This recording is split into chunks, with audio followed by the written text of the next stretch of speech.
Il est temps que je vous raconte comment j'ai obtenu ma qualification pour les championnats du monde de streetlifting en réalisant un record du monde. Avant de vous parler de la compétition, je vais vous remettre un petit peu dans le contexte. Donc moi, je suis pratiquante de streetlifting et là l'objectif c'était de me qualifier donc pour les championnats du monde. Et je vais vous expliquer un petit peu du coup les enjeux de cette compétition et quel était le véritable challenge en allant à cet Open en Belgique.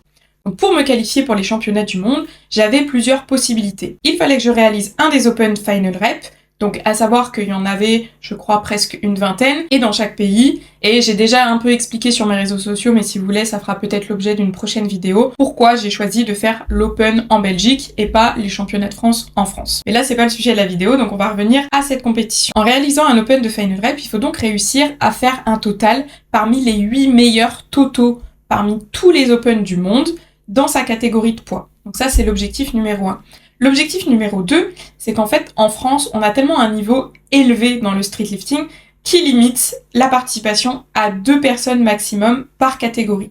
Et vous allez comprendre que c'est vraiment là le principal challenge dans ma catégorie de poids et pour mon cas. Parce que concrètement, qu'est-ce que ça veut dire ? Ça veut dire que si je fais le 3e meilleur total mondial, donc potentiellement 3e mondial, mais que devant moi, il y a 2 Françaises, eh bien je ne peux même pas participer au championnat du monde. Maintenant que vous avez l'enjeu et le contexte de cette compétition, je vais vous expliquer un petit peu pourquoi c'était un petit peu la guerre dans ma catégorie pour obtenir ma qualification. Dans ma catégorie de poids, on est donc 3 athlètes avec un niveau international et donc susceptibles d'être qualifiés pour les championnats du monde. On a donc Lilia, qui a déjà été championne de France en moins de 63 kg et qui arrive du coup dans la catégorie de moins de 57 kg. On a donc Margot, qui a été double championne de France.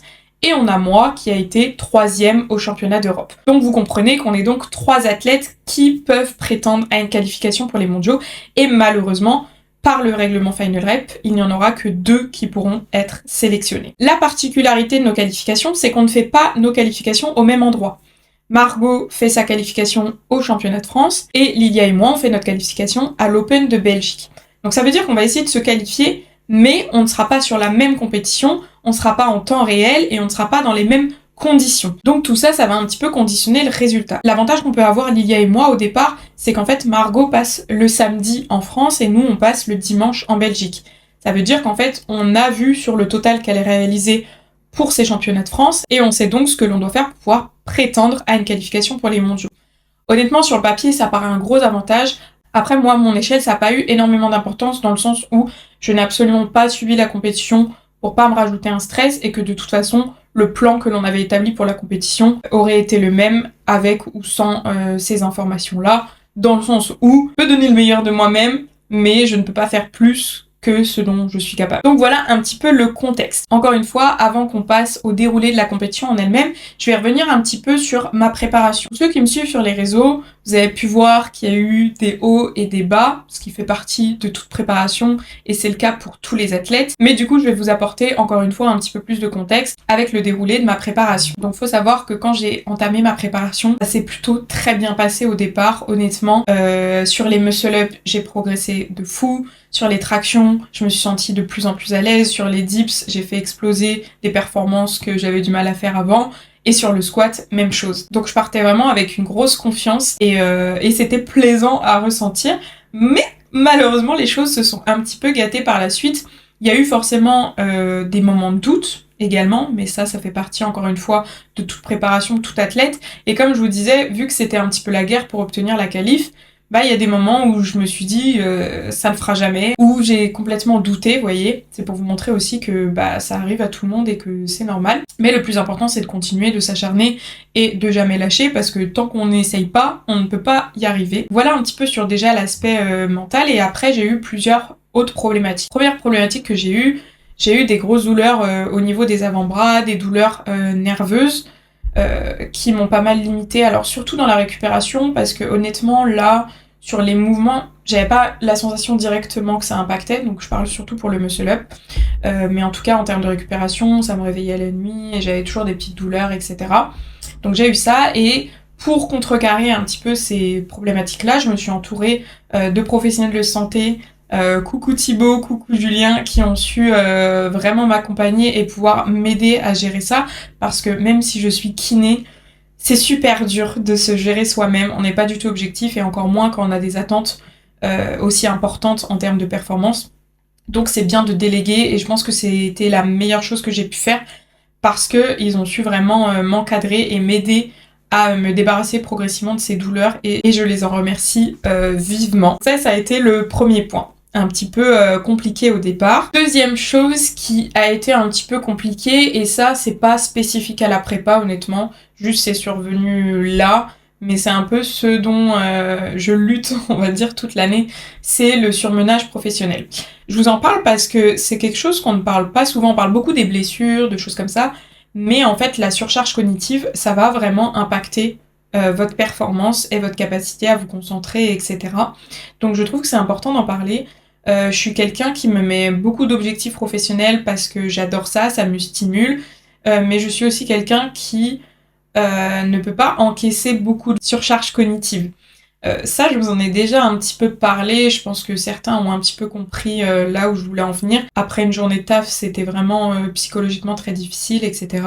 Et peut-être qu'un jour, j'aurai la force de vous expliquer concrètement pourquoi ça l'est, mais bref. Le fait est que j'ai eu pas mal de surmenage professionnel parce que j'ai fait pas mal de déplacements, j'ai eu pas mal d'opportunités, pas mal de boulot, pas mal de objectifs et de projets, et ça c'est une chance, c'est quelque chose que j'adore, mais c'est quelque chose que des fois je ne sais pas doser et qui du coup me pousse pas très loin du burn-out. Donc vous imaginez bien que c'est difficile de mener aussi une préparation de cette envergure dans ce contexte-là. Donc voilà, il y a eu ces aspects-là, mais encore une fois, je pense que je suis très bien entourée et que mon entourage m'a beaucoup aidée à comprendre ça et lever le pied au bon moment et mettre les choses en place qu'il fallait mettre en place au bon moment. Donc voilà aussi ce qui a été un petit peu difficile à ce moment-là. Autre point de la prépa qui m'a valu quelques crises de nerfs. J'ai fait un peu un crash nerveux au niveau des muscle-up. Donc muscle-up, comme je vous ai expliqué, douleur, etc. Je me fais gérer et du coup, j'explose en termes de technique, en termes d'encaissement et en termes pas vraiment de performance parce que j'ai pas fait des énormes performances, mais on va dire en fluidité sur des performances que je grindais avant, par exemple. Donc ça montre qu'il y a une progression énorme. Le fait est qu'à un moment donné, je me prends un mur. Je sais pas vraiment pourquoi, je pense que c'est peut-être lié également au point précédent, à plein de choses qui se sont cumulées, mais le fait est que je passe de muscle-up qui passe vitesse éclair en termes de charge proche de mon RM à ne plus passer un muscle-up poids de corps. Et c'est vrai, c'est 100% vrai, je vous remettrai des vidéos si j'en retrouve, mais je n'arrivais même plus à passer un muscle-up poids de corps. Autant vous dire que quand on a une compétition dans 2-3 semaines et qu'on ne passe même plus un muscle-up poids de corps, c'est dur de relativiser et de se dire ça va le faire. Parce que là, j'étais rentrée dans une phase, je me revoyais à mes tout premiers championnats de France où je croisais les doigts pour passer un muscle-up. Là, c'est un peu la même chose. Donc, ça a été un peu dur à gérer. Et on a fait le pari avec ma coach, du coup, de repasser que sur des muscle-up poids de corps et de juste lester une séance avant la compétition. Ce qui fait que j'arrive à la compétition, la plus grosse charge que j'ai fait sur tout le mois précédent, c'est 5 kilos, ma barre d'ouverture. Voilà, un petit peu le contexte en termes de muscle-up, mais c'est pour vous montrer aussi, parce que je sais que vous êtes nombreuses à avoir un peu des déboires avec les muscle-up, mais sachez que le muscle-up, c'est pour tout le monde pareil. C'est-à-dire que on a des phases de progression énormes, où on se dit, ça y est, j'ai débloqué un truc, là je vais pouvoir envoyer, comme je vous dis, au point de même pas passer un poids de corps. Donc voilà, pour vous montrer aussi que ça arrive à tout le monde, que c'est normal, que c'est dur, que c'est chiant, mais que ça conditionne pas votre progression sur le long terme. Voilà un petit peu pour les muscle-up. Et pour couronner le tout, je me tape une crise de dents de sagesse du futur une semaine avant ma compétition. Donc sur la semaine de taper, de fin de taper, donc c'est la semaine, si vous voulez, où on monte le plus haut en intensité, et c'est là où on va chercher vraiment des charges max, etc., de l'intensité très élevée pour, entre guillemets, se fatiguer. Et autant vous dire que j'ai tout raté cette semaine-là. Enfin, j'ai pas vraiment tout raté, parce que j'ai réussi mon squat, c'était juste le début de mes douleurs. Je sentais qu'il y avait une gêne, mais c'était pas non plus énorme. Donc j'avais réussi mon squat, que je vous posterai. Mais après, j'ai loupé... alors j'ai fait une traction à 32,5 RPE 10. J'ai loupé 35 kilos, j'ai loupé 75 kilos en dips. Bref, j'ai tout loupé cette semaine-là. parce que j'étais ultra fatiguée, je dormais pas bien à cause de mes dents, je mangeais plus rien, j'ai perdu beaucoup de poids rapidement, parce qu'en fait je pouvais vraiment pas m'alimenter, hein. Ça a été vraiment une grosse crise où vraiment je ne pouvais pas m'alimenter, tout simplement. Donc bref, à une semaine de la comp, pareil, c'est pas rassurant, j'ai été aux urgences, c'était quand? Le jeudi, la semaine d'avant. Donc voilà, c'est pas hyper rassurant, mais d'un côté, je me disais, bon, ça me laisse une semaine pour m'en remettre, et pour n'avoir plus rien le jour J, chose qui s'est passée. Donc je suis très contente là-dessus.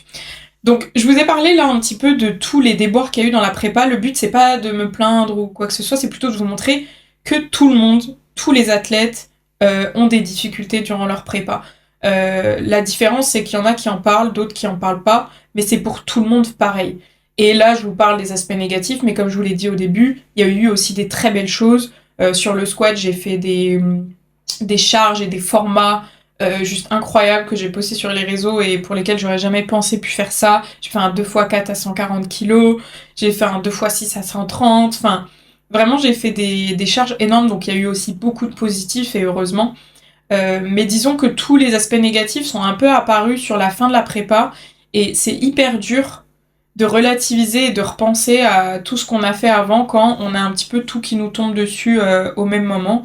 Donc c'est, voilà, dans le contexte où j'arrivais à la compète, c'était pas avec le meilleur mindset, alors que comme je vous l'ai expliqué, le début de ma prépa, c'était pourtant hyper bien passé et j'étais ultra confiante. Donc maintenant, on va passer à la compétition le jour J et je vais vous refaire un petit peu la timeline de comment j'ai vécu chaque chose. Déjà, je mets un point d'honneur sur la compétition en Belgique parce que ils ont été adorables. Ça a été vraiment un plaisir de faire cette compétition parce que ils étaient à l'écoute, ils étaient bienveillants, ils nous ont respectés, on s'est senti respectés. Alors, il y a eu un petit peu de retard, mais je vous jure que c'était tellement bien encadré qu'en fait, ça peut arriver. Ça peut arriver et on n'en a même pas tenu rigueur parce qu'on savait quand s'échauffer, on savait quand ça allait commencer, à quel point il y avait du retard, etc. Et ça, c'est hyper important pour pouvoir gérer l'échauffement, le refeed, etc. Donc, encore une fois, s'il y a des Belges qui passent par là, vraiment, vous avez rendu l'expérience incroyable et je tiens encore à le souligner parce qu'on dit trop souvent quand ça va pas, mais pas assez quand ça va bien. Et là, ça a été super important. Ils ont même, quand on prenait les mesures, vous savez, pour les tractions, moi je suis très petite et il y avait une autre nana aussi qui était très petite où on n'atteignait pas le truc. Ils ont redévissé toute la station et tout pour qu'on soit à la bonne hauteur. Enfin, vraiment, cœur sur eux parce qu'ils ont été super. Ils ont aussi beaucoup encouragé, etc. Donc, bref, je tenais à le redire encore une fois parce que ça a été hyper important et je pense que tous, on a vécu une bonne compétition grâce à ça. Donc ça, première chose.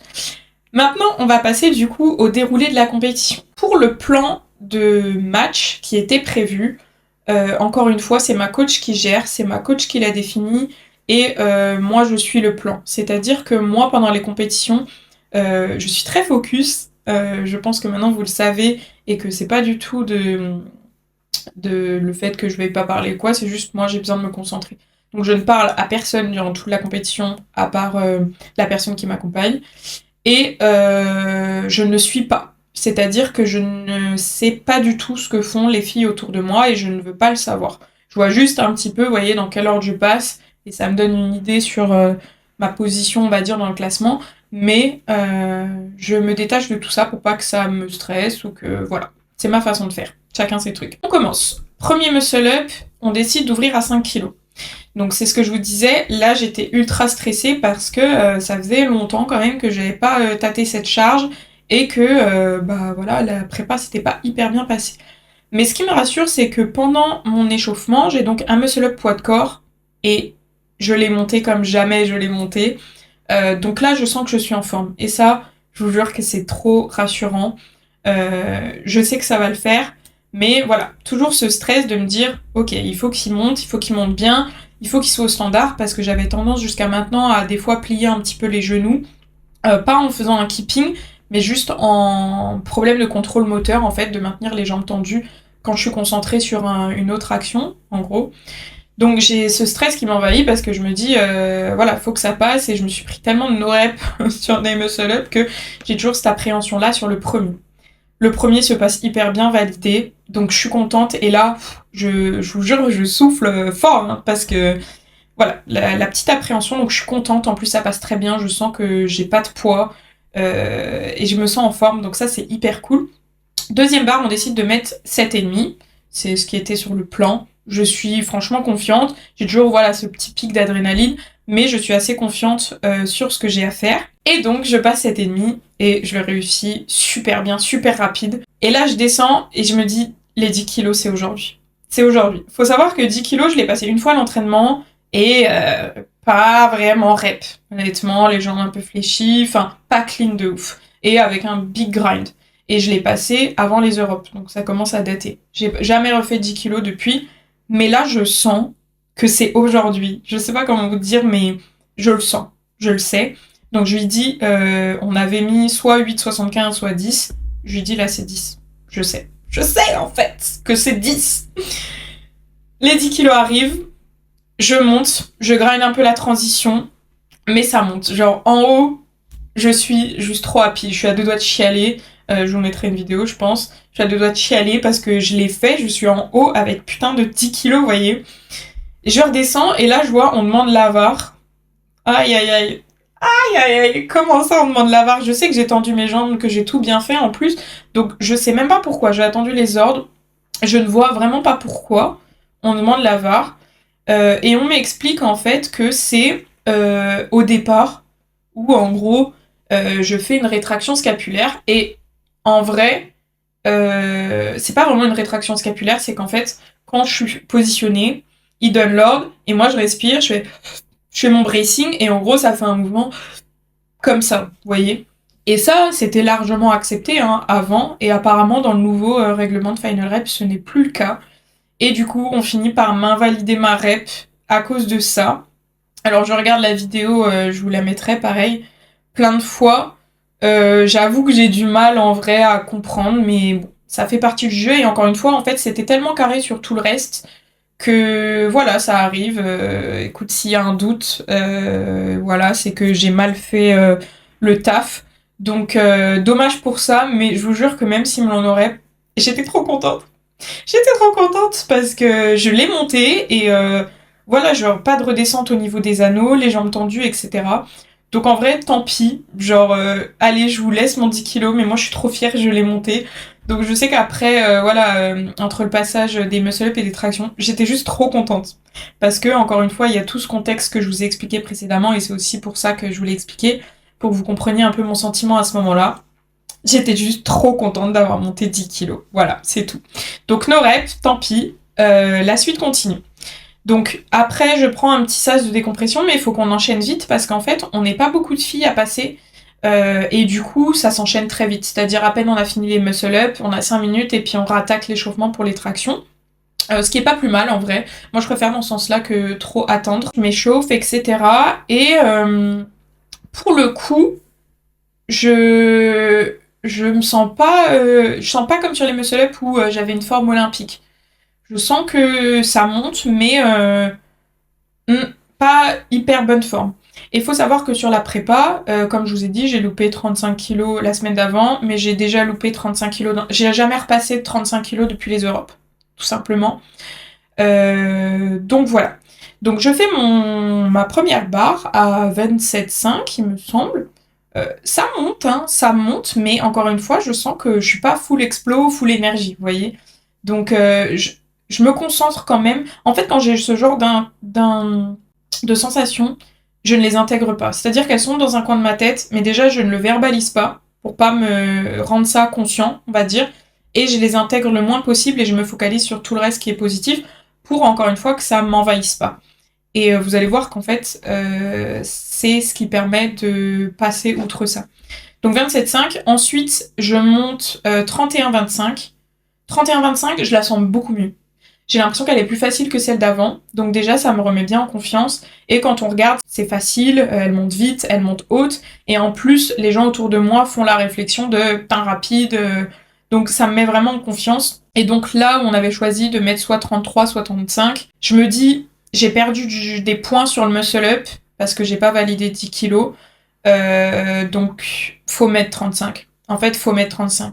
Je crois que ma coach hésite à mettre 36-25, mais comme je vous dis, vu que j'étais pas hyper en confiance par mes sensations, je me dis, j'ai peur que ça me paralyse, vous voyez, de mettre une charge que j'ai jamais fait. La 35, ça fait longtemps que je l'ai pas fait, mais je sais que je l'ai déjà fait. Du coup, on décide de mettre 35. Et je pense que ça a été le meilleur choix. Finalement, elle monte très bien. Elle me dit, je pense que t'avais 36-25, mais encore une fois, entre ce qu'on a physiquement et ce qu'on a mentalement, ça peut être des fois différent. Et je pense que là, c'était le meilleur choix à faire parce que je l'ai monté bien. Et est-ce que 36, ça m'aurait mis un coup de stress ou je sais pas, on saura jamais. Mais en tout cas, le fait est que je monte 35 bien et que je suis trop contente parce que je l'ai échoué 2 fois sur cette prépa, encore une fois, et que là, ça y est, on concrétise. Donc, je sors des tractions, je suis encore très contente de moi. Et c'est le temps de passer sur les dips. Donc, dips, faut savoir que j'ai fait une super prépa là-dessus, à part voilà, la 75 kilos que j'ai loupé à cause de mes dents, en partie, hein, parce que c'est pas que ça. Mais sinon, j'ai fait une très bonne prépa, j'ai validé 70 kilos à l'entraînement. 65, je le fais matin, midi, soir. Là, je vais à la salle, je vous le fais. 65, autant vous dire. C'était mon PR compétition et mon PR entraînement, mais maintenant, c'est banalisé. Donc, les dips, j'ai hâte parce que je sais que je suis forte sur les dips et que j'ai progressé sur les dips. Première barre d'ouverture, 60 kilos à vide, hein, en vrai, à vide. Genre, c'est ultra rapide. What the fuck, vous voyez. Deuxième barre, on a prévu 68, donc on met 68. Et là, pas à vide, pas à vide du tout. Je la grind bien. En fait, j'ai une petite perte de trajectoire en bas, ce qui fait que on voit que je me réaxe et je la grind. Je la grind vraiment comme une troisième barre, honnêtement, hein, si je suis un peu objective, comme une troisième barre. Donc là, je me dis, ah, on avait prévu 73 ou 75, jamais ça passe, jamais ça passe. Donc là, le but, c'est pas de tenter l'impossible, mais c'est de gratter le maximum de kilos, parce que, encore une fois, il faut que je fasse un meilleur total que soit Margot, que soit Lilia. Donc, il faut gratter sur tous les kilos qu'on puisse gratter, et de toute façon, sur le squat, je leur avais dit, j'y reviendrai, vous me mettez ce qu'il faut pour tenter la qualif. Si vous devez me mettre 180, vous me mettez 180. Bref, on aura le temps d'en reparler. Donc là, on se dit, ok, on va mettre 71-25. Parce que voilà, faut gratter des kilos. Et là, je vous jure que je me suis ultra concentrée, j'ai ultra visualisé. Enfin, je me suis mis dans un état de concentration. Alors déjà que je suis très focus pour les compétitions, mais là, ça a un peu surpassé tout. J'ai mis une musique qui me tenait à cœur, etc. Et vraiment, je vous jure, j'ai fait appel à tout mon corps pour qu'on valide cette barre, vous voyez. Donc, j'arrive sur la 71-25 et je la grind de fou aussi, mais elle passe, elle est valide et elle est rep. Donc, je suis ultra contente. Je crois même que j'ai crié. Je crois que je fais jamais ça en compétition, mais là, je crois que j'ai crié tellement. J'avais recruté, vous voyez, tout mon corps pour cette rep et il fallait que j'extériorise. Donc, encore une fois, je suis très contente. Donc, on est loin de ce que j'avais prévu, puisqu'on avait potentiellement prévu 75, mais il faut faire avec les conditions du jour. On n'est pas forcément en forme sur tous les mouvements, sur tout, et le but c'est d'assurer, enfin sur cette compétition en tout cas, c'était d'assurer le moindre kilo.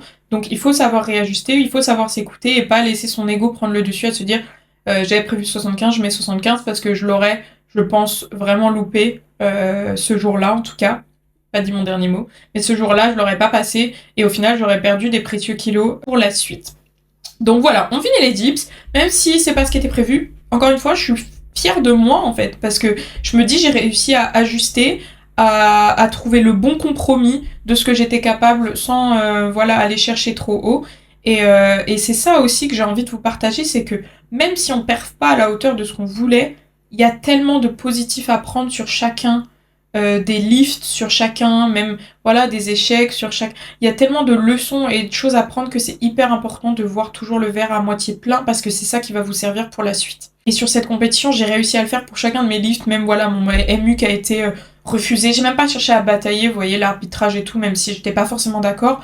Parce que je me dis, ok, ça m'apprend des choses, je sais que je suis capable de la monter aussi. Enfin, il y a trop de positifs à en tirer pour que je me focalise sur le négatif et que ça risque de me perdre pour la suite de ma compétition. Donc voilà, on termine les dips et là on arrive sur le squat. Le squat, je sais que j'ai des grosses attentes parce que je suis forte en squat, honnêtement, hein, je suis forte et j'ai hâte. Faut savoir que sur le squat, encore une fois, le but, c'est de me qualifier pour les mondiaux. C'est-à-dire que on va pas tenter un record, on va pas tenter de passer première si c'est pas nécessaire, etc. On cherche juste la qualif. Donc première barre, j'ouvre à 145. 145, elle est rapide. Hein. Elle est rapide et je le sens. Et sur le squat, j'ai vraiment eu un état de flow où je faisais qu'un avec la barre et je sens que je suis capable de tout faire aujourd'hui sur le squat. C'est un peu le sentiment que j'ai. Physiquement, c'est différent, mais genre, c'est le sentiment que j'ai. Donc 145, ultra rapide, c'est ce qui était prévu. Deuxième barre, on prévoit 155. Je fais 155, très bien aussi. Je me souviens plus de la vitesse parce que j'ai pas revu la rep. Et comme je vous dis, j'étais tellement concentrée dans un état de flow que moi, sur les 3 squats que j'ai fait, il y en a aucun que j'ai senti dur, en vrai. Je saurais même pas vous dire la vitesse de la barre, mais en tout cas, je le sens hyper bien. Et sur la 3e barre, là, je leur dis, vous me mettez ce qu'il faut. Je reviens à ce que je disais avant, vous me mettez ce qu'il faut pour que je gagne. Je veux même pas savoir combien vous me mettez sur la barre, vous me mettez ce qu'il faut, pas pour que je gagne, mais pour que je gagne ma qualif. Vous mettez ce qu'il faut. Et dans ma tête, je leur avais dit, hein, même si j'étais hyper loin et qu'il fallait me mettre 180, vous me les mettez en fait. Genre, j'aurais beaucoup plus de satisfaction à avoir tenté et échoué que de me dire, vas-y, j'assure une barre pour faire un gros squat et je suis pas qualifiée, vous voyez. Donc dans ma tête, j'étais prête à soulever n'importe quoi, ou en tout cas essayer pour gagner ma qualif et pas rester sur un regret. Donc ils me mettent une charge, je ne sais même pas, et j'ai même pas envie de le savoir, en vrai. Et quand j'arrive du coup sur mon dernier squat, j'entends tout le monde qui me dit va chercher ta qualif, etc. Donc je sais que c'est cette barre ou rien. Et d'ailleurs merci, hein, même Lilia qui m'a beaucoup encouragée. Tous ceux qui étaient là, je vous entendais crier dans un flou de concentration et ça a été hyper fort. Donc je sais que c'est maintenant ou rien. Et rien que d'en parler, je vous jure, j'ai les émotions qui remontent parce que ça a été un moment ultra fort. Ah, je vais quand même pas pleurer, wesh. Je suis trop émotive. Bref, du coup ça a été un moment ultra fort. Donc je me concentre, je fais ma charge et comme je vous l'ai dit, je sens même pas si elle est dure ou pas, je sais juste qu'elle monte. Et qu'elle montera coûte que coûte. Ce qui se passe, donc je monte la rep, je vois les pouces en l'air, et là je suis juste trop contente parce que même si je ne sais pas quelle perf je viens de faire, je sais que je suis qualifiée vu que tout le monde hurlait va chercher ta qualif. Donc là c'est un sentiment de soulagement hyper intense qui arrive en moi. Tout le monde hurle dessus, etc. Et je comprends du coup que j'ai fait 162,5 sur mon dernier squat, qui est du coup le record du monde de ma catégorie. Donc en plus, je termine sur une note plus que positive, sachant que ça fait un moment quand même que j'avais validé une 160 à l'entraînement et que j'ai jamais pu le faire sur le plateau pour X raisons. Et donc là, revenir avec une 162,5, je suis ultra fière.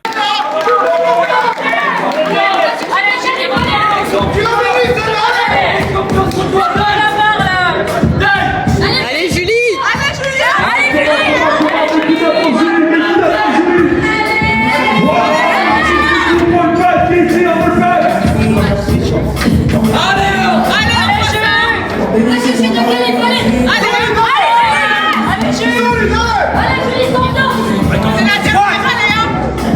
Allez Julie, let's go, let's go, let's go!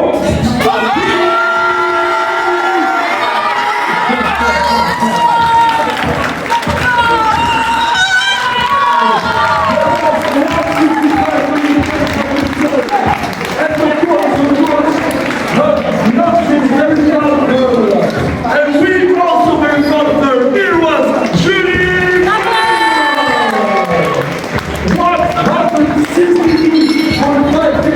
Donc voilà, je finis la compétition sur une note ultra positive. Et c'est là qu'un peu je commence à comprendre tout le contexte parce que du coup je sais que je suis qualifiée mais je ne sais pas qui l'est avec moi. Je sais juste, oui c'est ça que j'ai oublié de vous dire aussi, c'est que sur le squat du coup j'étais la dernière à passer vu que j'avais les plus grosses barres.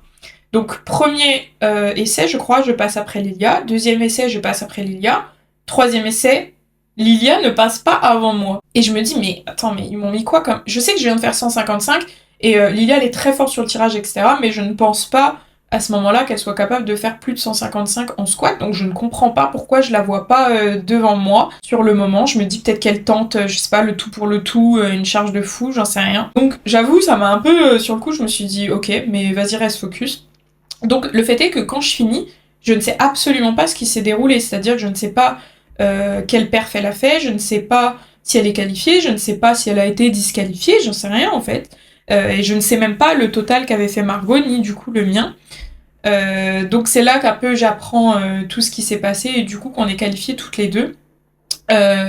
Donc voilà, trop contente d'avoir ma qualif, trop fière parce que comme je vous l'ai dit au départ c'était pas gagné et je sais que quand j'avais appris ça il y a longtemps, enfin que tout le monde allait se retrouver un peu dans la MKT, j'avais des grands moments de doute, hein, de me dire est-ce que vraiment j'ai les épaules pour, et là de l'avoir fait et de le devoir qu'à moi-même entre guillemets parce que moi je considère toujours que j'ai un entourage de fous, que ce soit par Clément, que ce soit par ma coach ou ma prépa mentale ou même ceux qui m'accompagnent sur la réhab, j'ai vraiment beaucoup de chance de les avoir, donc qu'à moi-même oui et non, on va dire c'est moi qui ai fait le taf mais on m'a cocooné pour que je puisse faire le taf si vous voulez.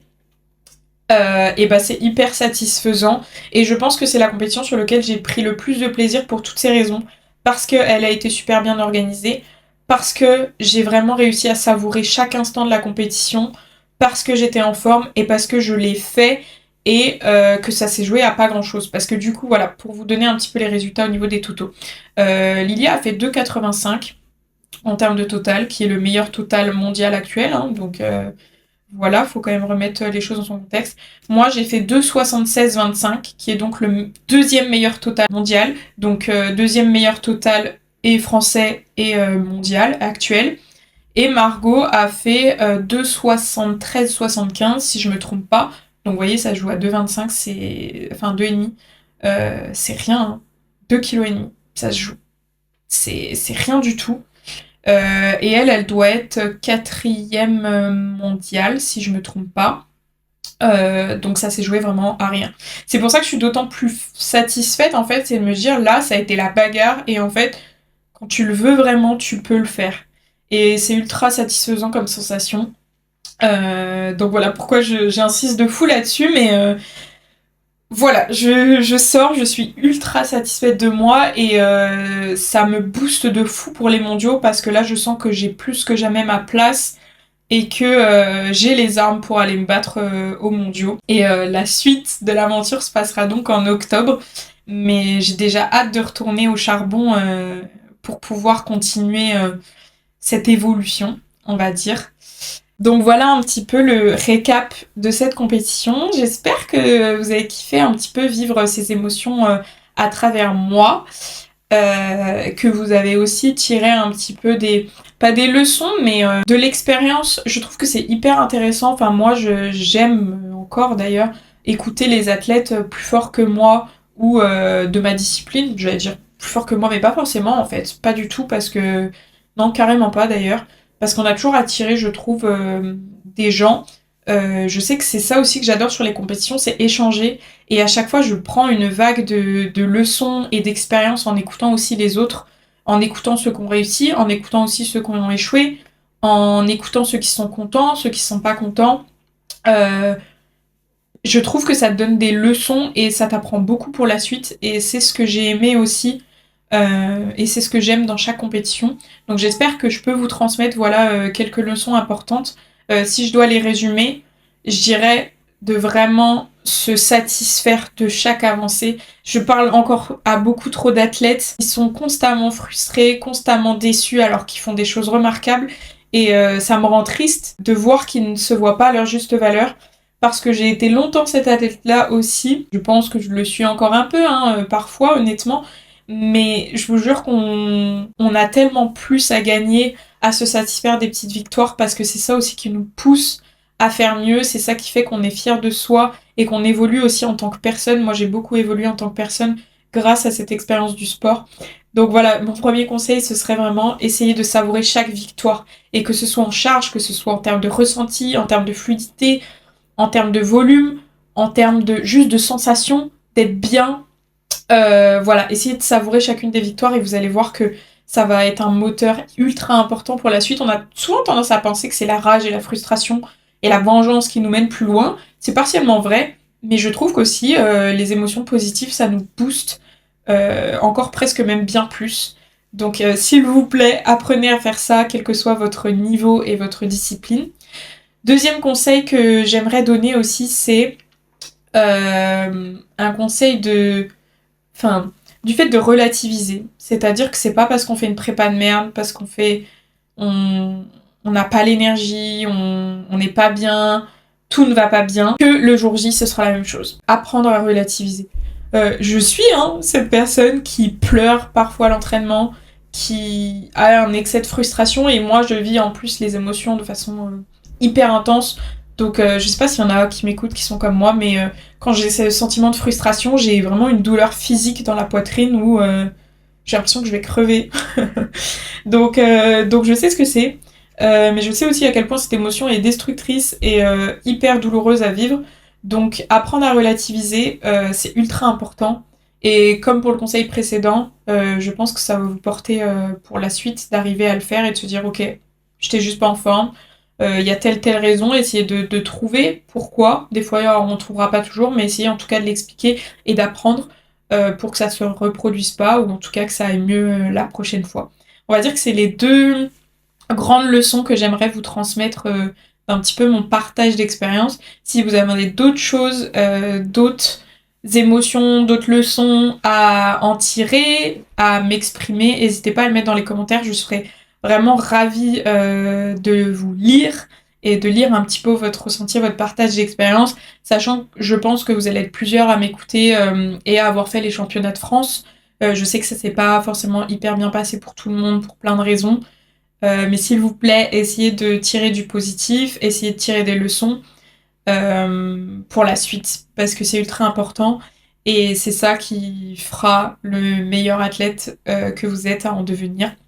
Donc voilà un petit peu. Bref, on arrive du coup vraiment à la fin de cette vidéo. Merci de m'avoir écouté. Je vous envoie plein d'ondes positives pour vos projets, pour votre réussite dans votre sport, ou en tant qu'athlète, ou en tant que loisir, ou d'ailleurs sur ce que vous voulez entreprendre, parce que finalement les choses que j'exprime là, je trouve qu'elles peuvent s'appliquer à beaucoup de versants de la vie. Et c'est ça aussi que je voulais dire, c'est que cette prépa, elle m'a appris beaucoup sur moi au sein de ma discipline, mais beaucoup aussi sur moi en tant que personne. Et avec le recul, pour rien au monde, je changerais tout le déroulé de cette prépa, parce que j'ai tellement appris, j'ai tellement grandi, que même s'il y a eu plein de choses qui n'ont pas été et que sur le moment, j'étais au bout de ma life, je vous jure que j'enlèverais pour rien au monde la façon dont ça s'est déroulé, parce que j'ai grandi. J'ai tellement grandi, et je vous jure que cette sensation, elle est incroyable, et je sais que ça va me pousser pour la suite. Je sais que chaque épreuve que je vis au travers du sport, et pas que d'ailleurs, est je sais pas comment dire, une pièce du puzzle en plus, et qu'un jour, j'aurai le puzzle complet pour pouvoir l'exposer, vous voyez ce que je veux dire, pour pouvoir briller à la hauteur de mes attentes. Donc voilà, pour rien au monde, je le ferai différemment de comment ça s'est passé. Bref, je vous lâche cette fois-ci. Je vous dis à bientôt. Dites-moi si ce format vous a plu et si vous voulez que j'exprime peut-être plus en profondeur d'autres aspects, je sais pas, de la prépa, de pourquoi par exemple j'ai pas fait les championnats de France, d'autres aspects de ma vie également, ou de mon expérience, si ce format vous plaît. Et je vous fais des gros bisous. N'hésitez pas à commenter, liker, partager. Vous savez que c'est très important quand on est créateur de contenu, pour nous motiver aussi à faire plus. Et je vous fais des gros bisous. Bye bye!